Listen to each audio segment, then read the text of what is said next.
I'm just so happy that you can just, come into the HellaBlack circle and just tell us more about just being Black, being authentic, walking in your purpose, and just supporting Black businesses. I know you are an entrepreneur and you have several jobs. And that's what I love about you, is that you're just so busy and you're a hustler and you're always, supporting our people. So before we get into, the happy hour and all that, I just want to do a brief introduction. I know you, I'm sure folks know you, but just a little bit about our good friend, Eboni K. Williams. She is currently the host and executive producer of Revolt TV's Black News, which airs on Revolt TV, founded by Sean P. Diddy Combs. She's also the executive producer of iHeartMedia podcast, Holding Court with Eboni K. Williams, one of my favorite podcasts.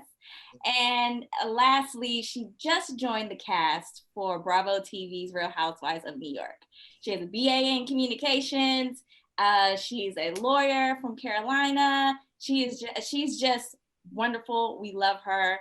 And we're just thank you for joining us today. So cheeks are hurting. I'm smiling so hard. Oh, girl. But one thing that I did notice that Uppity Productions is your production company, and that is the production company that puts on your podcast.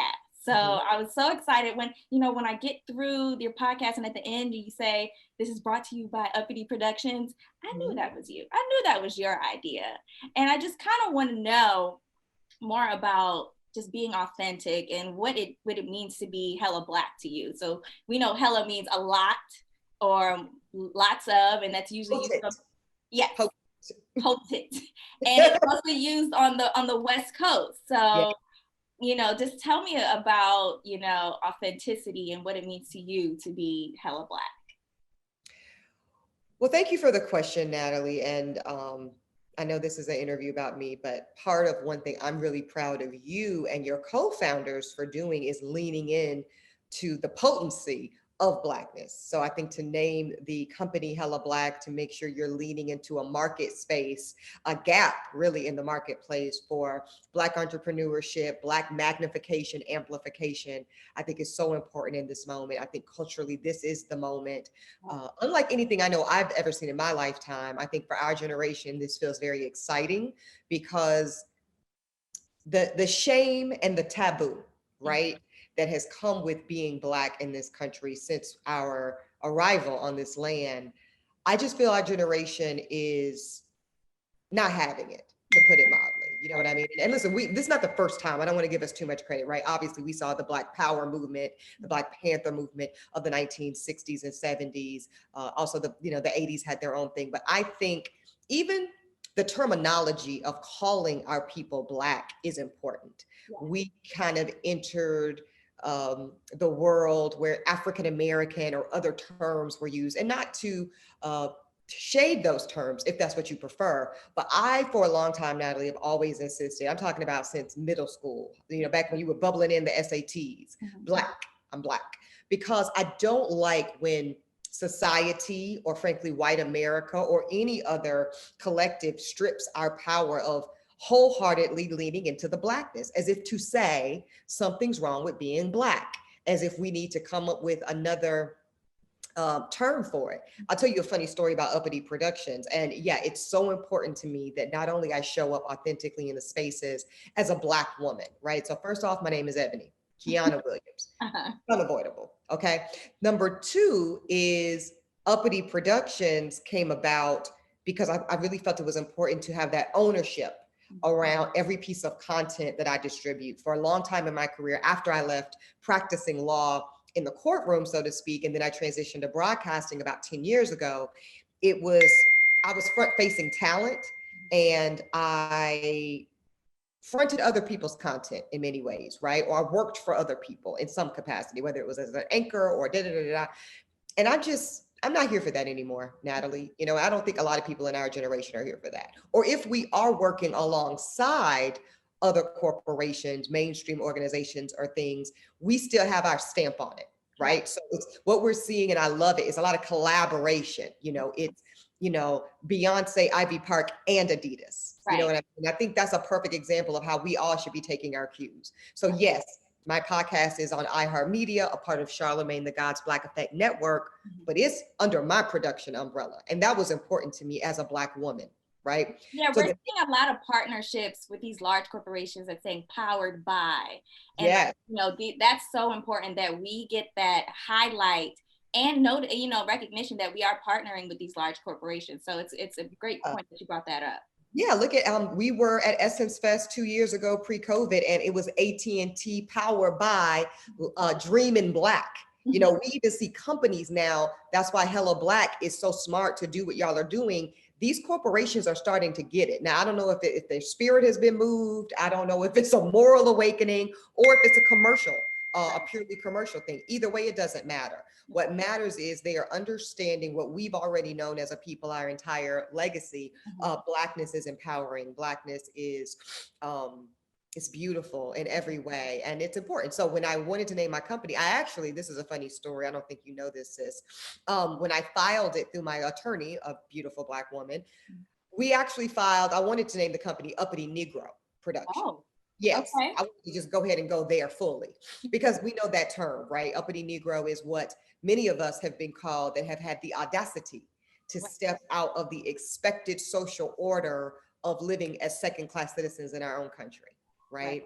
Barack Obama was often called uppity, Bill Cosby uppity, just so many. A lot of people thought Kamala Harris, still think Kamala Harris is uppity. Well, I'm indeed uppity. If by uppity you mean a Black person that will settle for nothing less than a first-class experience in the very country that we helped build. So yeah, I leaned into uppity. The Secretary of State would not give me uppity Negro. They flagged it as like potentially offensive. Oh, okay. I was like, okay, fine, whatever. So we came to terms with Uppity Productions, and I think people know exactly what's meant when they read Uppity Productions. So you have a great story, and your story ties into your brand and your purpose. So just tell us a little bit about your story and why it's so important to tie those two together, your brand and just your background growing up. So my background growing up is pretty simple. I am an only child to a very hardworking single Black mother named Gloria. I talk about her all the time. Gloria was born in Southeast Louisiana, as was I, and she was raised, though, my mother's not old, and I really like to talk about the timestamps. My mother had just turned 60, so she was born in 1960. And she didn't go to school with white kids or any type of integrated experience until she was late in high school. So I say that to say that she grew up in the thick of the Jim Crow South, in the thick of segregated America. And even to this day, if you go back to where we're from, Amite, Louisiana, it's still like the old, this side of the tracks where, Black people don't necessarily cross into the other side. And so that is something that gave her the motivation to move us to Charlotte, North Carolina, the new South in the 80s, to get better opportunities around education. Education was key. It's actually something that I'm so grateful to her for. I'm not really sure where she got it from because her parents didn't have higher education. My mother, extremely brilliant businesswoman, but she didn't finish her formal college education either, but she knew enough, Natalie, to know that education would be able to be the opportunity to bridge generational gaps around wealth, around class positioning, and around opportunity for me. And so she made sure that I, busted it in school, got the A's, got all the extracurriculars. And so that was my childhood. It was me and Gloria. She was working 2 and 3 jobs to make sure. She also was very entrepreneurial, and I want to talk about that. So, she didn't have, the bachelor's degree and the MBA or all of that, but she understood nobody would pay you as much as you would pay you. And she understood that as a Black community, when we have our own, we control our destiny. So those were lessons. I grew up in the beauty shop with her. My mother went to beauty school. She opened her own shop. She never worked for anybody. Not the best hairstylist, but that's okay. That's okay. She was a very good businesswoman. Do a roller set for $10.99. Okay.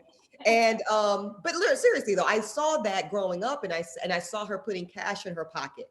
I saw her buy a house for us in her early 30s. I just saw her building for herself, by herself in her case, without a husband, without, a lot of structural support. So to my story, it taught me that I had a lot of ability to control my own destiny, despite the very real systematic racism, despite the very real oppressive things that come to us just by virtue of being women. and then you compound it with our Blackness, and you compound it with all these societal forces. And I just was very clear, Natalie, that there's always a go around. There's always, I don't care about 100 no's. This is in my book. I only care about the one yes. And I will come hell or high water, I'm going to get my yes. And those are things I learned from Gloria. Yeah, storytelling is so powerful. And I believe that tying it to your brand, it kind of gets buy-in from your customers and your supporters. And just hearing your story and just all the work that you're doing in this space by educating our people, like you're put on this earth for a reason. And you make that very, very clear. And one thing that I wanted to kind of go into is, with, just growing up in the South, and then there's just recently with the COVID pandemic, there's this thing called the digital divide, and where incomes come into place, and how a lot of these, these families and, these students really don't have access to, technology and that sorts of thing. So I just kind of wanted to kind of tap into, like, what are your thoughts on the digital divide and how it ties into just generations and incomes and race and that sort of thing? Listen, the digital technological era that we live in is just like, to me, anything else. It is yet another opportunity, Natalie, for division. And it's a wonderful thing. And there's so many great tangential benefits of technology. But to your point, what COVID has exposed, that's always been here, like so many other aspects of COVID, the intrinsic racist system of healthcare in America. Yeah. That's the technological divide is no different. Is to simply bring highlight to the fact that, the haves and the have-nots. So if you are of a particular class and income and live in particular neighborhood settings, virtual learning ain't no problem. But if you have to literally drive to the local Wendy's or Burger King in order to try to hop on their Wi-Fi and then deal with this, maybe they don't want you there, or Starbucks, see, this is where this stuff comes into play. We saw a few years ago, not that long ago, Starbucks kicking out Black people for just, sitting and buying, being a paying customer and reading and doing these things. So same thing. What if an 8th grader is in a Starbucks because they need the Wi-Fi, and now the cops come, and now we have to deal with the compounded issue of police brutality for our young Black people. So I think this is where I really want to salute people like Charlamagne the God, who recognize these gaps in our culture and in our community about access. This is about access, like everything else: access to home loans, access to healthcare, access to technology. And Charlamagne does something that I love for us to do. He didn't wait on federal funds. He didn't wait on state funds. He didn't wait on a grant. Charlamagne went in his pocket because he's blessed and able to, and works very hard to be able to. And he bought Wi-Fi for a whole community. And I think that's what we should be doing more of. Killer Mike talks about this a lot, Natalie. A lot of our great leaders of our community and the culture talk about it. I'm just, not a big fan of waiting on other folk to do for us and our children when we can do a lot more. And so that would be the message. Is the technological gap and the wealth gap and all of these things real? Absolutely. And listen, should our government be doing more to fix them? Sure, we're paying taxes like everybody else. Absolutely. Do I trust them to do so? No. So in the meantime, which is a colloquial thing you hear me say a lot, in the meantime, let's step up and give our children what they deserve. That's right. I'm a true advocate for supporting our young people, very passionate about young people. And when it comes to social justice, and I know you are just a voice in the social justice space, and just knowing, like, from an entrepreneur standpoint, like as an entrepreneur, and you want to support the movement, but you also don't want to impact your sales. So what are some tips or like some ideas that you can still be a part of the movement and still be successful, as an entrepreneur? So what do you think about that? Listen, I think this is the beauty of this moment, Natalie. I think 2 years ago, I've been at this game of advocating for our people in a public space of social justice and racial equality, really for about 15 years, first during my legal career as a private attorney and public defender, and then transitioning onto news. And even 3 years ago, if you said Black Lives Matter publicly, you were stigmatized, you were seen as radical. Just this quick, you walk in a Starbucks, you walk in a Pinkberry, you walk in a Dunkin' Donuts, Black Lives Matter. Okay. It has become commercial. Now we can critique that, and there is a fair critique of that. But the upside is, I'm not going to say there's no cost to being a loud vocal advocate for Black equality in this country, but I do think that cost has diminished. I think that the stigma and and listen, quiet is kept. Do some people feel away? Of course. Yeah. But there's no longer, there's no longer though the latitude to publicly be a bigot in that commercial space. Now you could be a bigot in your house, and that's a problem. But in terms of commercial residual backlash for being a proud advocate for your people. No, I will say this, I think is interesting though. When white people say Black Lives Matter, or it's on their car decal or their home or their business, they're completely celebrated. But when Black people say Black Lives Matter, I do think there's a double standard. And there is still suspicion that we are somehow harboring anti-white sentiment or anti-Semitic sentiment or things like that. So I think that's the next phase, is that we as Black people have the same opportunities personally and commercially to rally behind our own community that white America does. That's the next step. And it's funny you mentioned that, because there are, with our Black brands, that white people support the Black brands, like white people are trying to get on board. So how do you feel about that as it ties to social justice and them saying Black Lives Matter, but they're also stealing our culture, or borrowing our culture?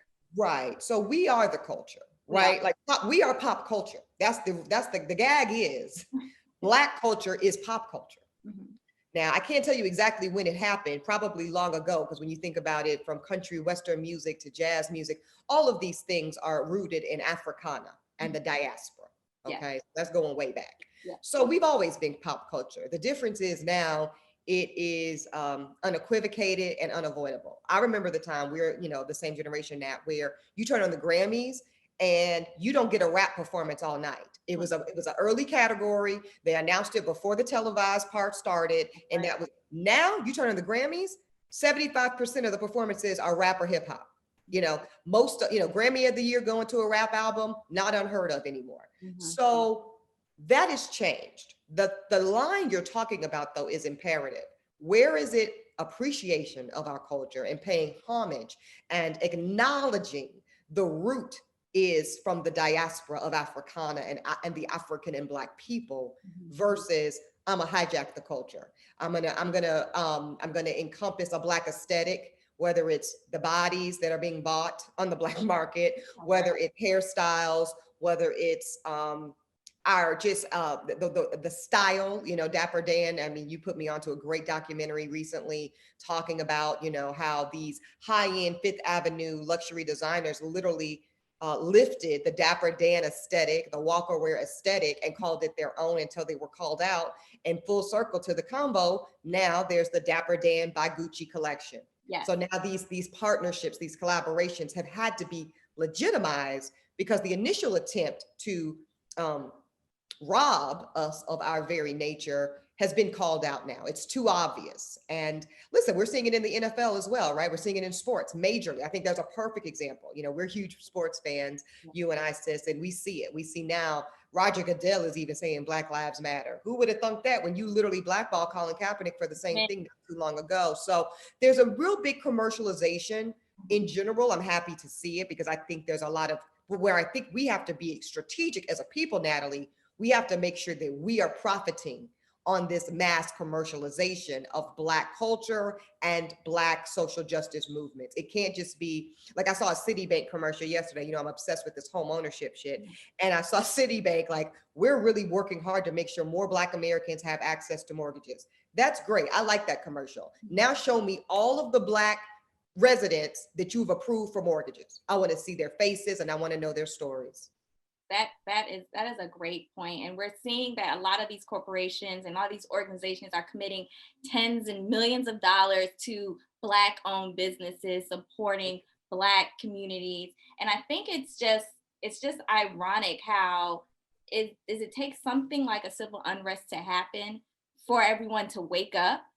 And do you think the momentum is going to die down, or do we need something else to happen to keep the momentum up? Do you think that we're going to lose traction?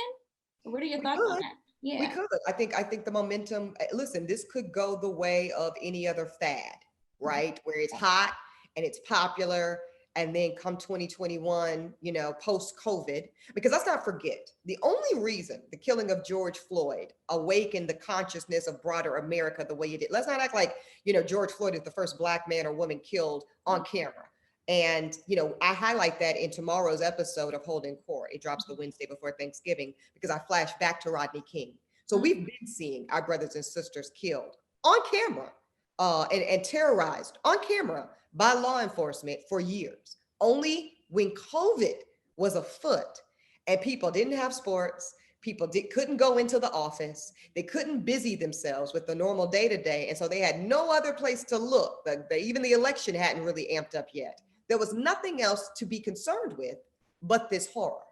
That's why the summer awakening happened the way it did. I think, but for COVID, George Floyd would have just been another dead Black man on camera, to be honest. So, because of the variable that they had to pay attention, the whole world, we had an uprising and we had a moment. The ability to keep it is going to be on us. It's not going to be on white people. White people have no incentive, sad to say. They have no incentive to continue to be focused or concerned or motivated around the equality of Black people, other than if they just have a moral compass. But frankly, Natalie, this is my feeling. If white people in general cared about Black equality, they would have done something long ago. They have not. So now I do believe this is a moment for us to capitalize, literally, financially, and otherwise, on this opportunity. So we have to just keep the wheel greased, if you will. We have to keep applying pressure on finance companies, on advertising firms, on corporate media giants to continue these. This is really a massive affirmative action. Let's call it what it is. That's exactly what it is. I love affirmative action. I'm not afraid of it. I'm not ashamed of it, because it was affirmative action that put Black people in subordination in this country. That was an affirmative choice to literally subordinate Black life in this country. That's why pretty much most media has this Middle Passage transatlantic slave ship behind it. So I never forget, and my viewers never forget, our origin story in this country. So since that's an affirmative action that says we are chattel and less than human, of course, affirmative action is required to undo that. So we just have to keep applying the pressure and keep making it loud and making it imperative and being very conscious with where we spend our money. Because if you are not amplifying and uplifting Black life, I'm not doing business with you, period.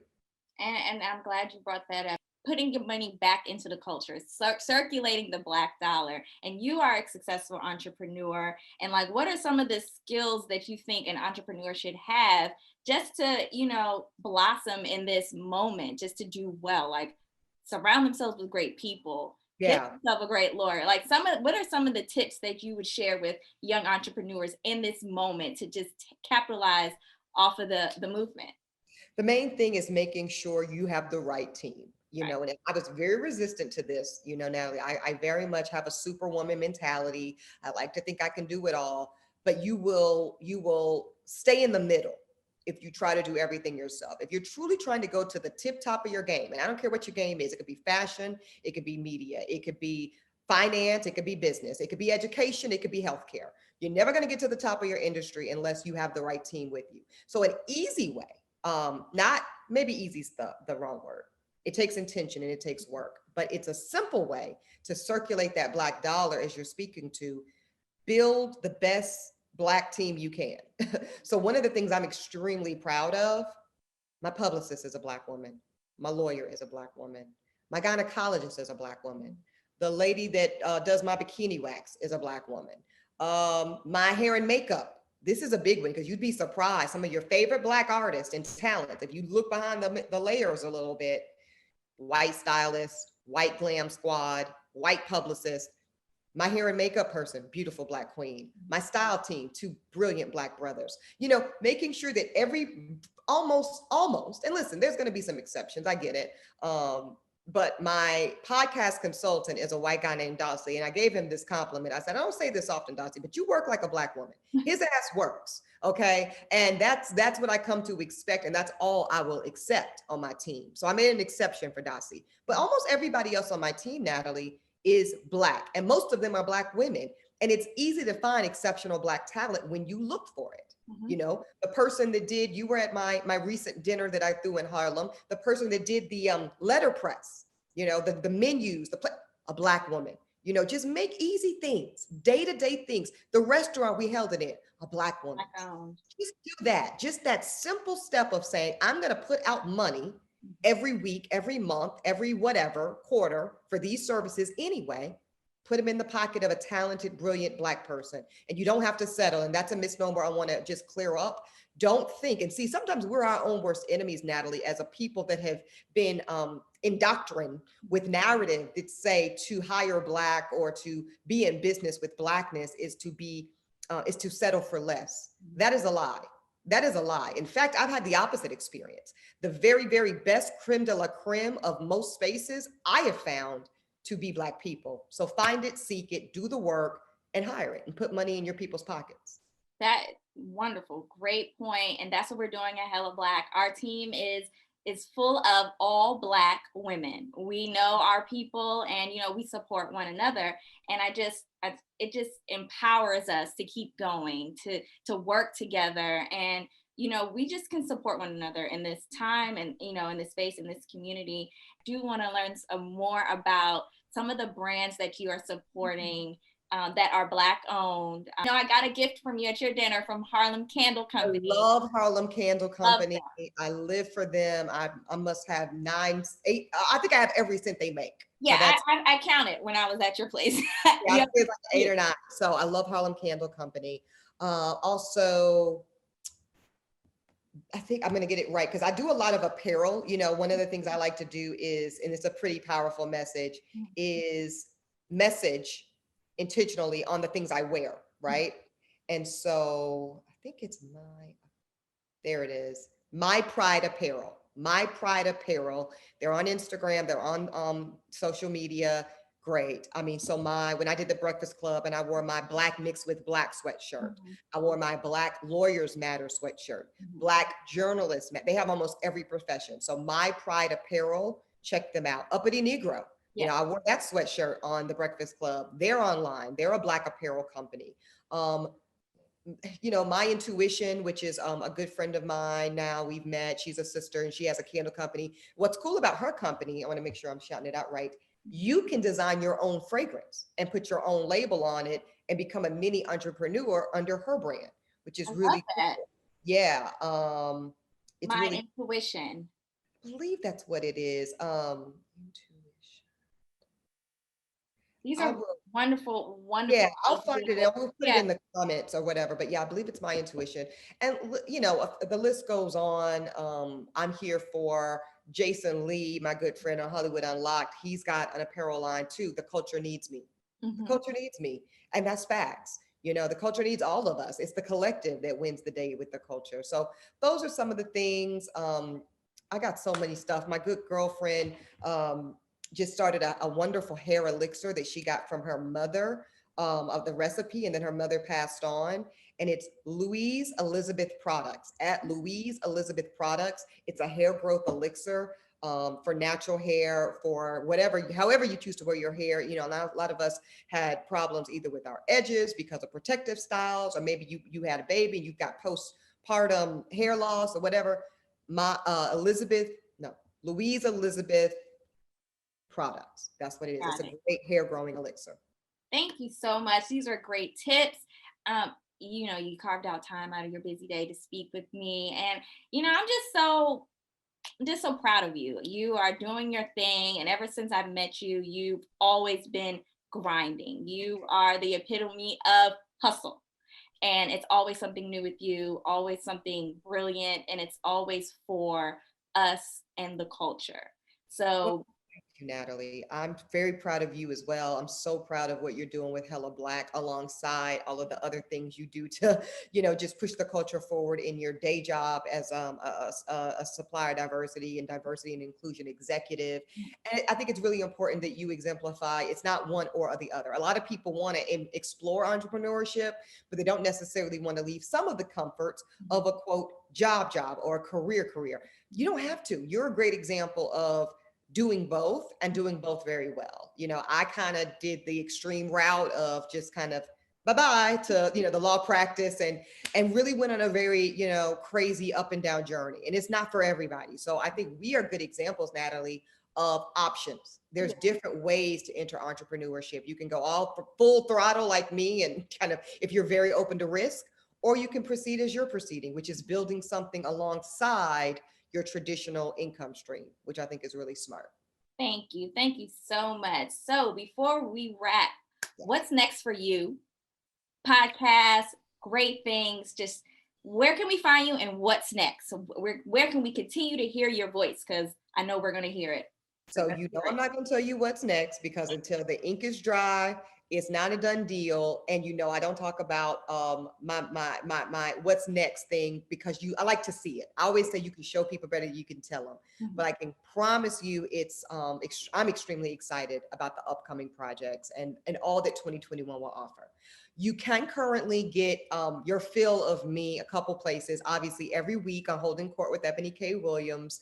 Every Wednesday we drop a new podcast, and I love it. It's really become my favorite platform. Don't tell anybody of me being, because it really shows both my legal nerd lens and my social justice advocacy lens, and a whole lot of my personality. I love my co-host. I love it. Yeah, it's so fun, but also really informative. Yes. You can catch me on that weekly. Also, go to ebonikwilliams.com. I've just relaunched it, and it's got all of my content. So every interview, every piece of content. I write for Essence. I'm a contributing writer there. I'm a contributing writer for Forbes. I just do a lot of different things. Obviously, you know, episodes of State of the Culture and Revolt Black News are on there. So you can really just get your fill on all of my content on ebonikwilliams.com. Thank you, HellaBlack. Thank you. Take care. Talk to you soon. Bye-bye.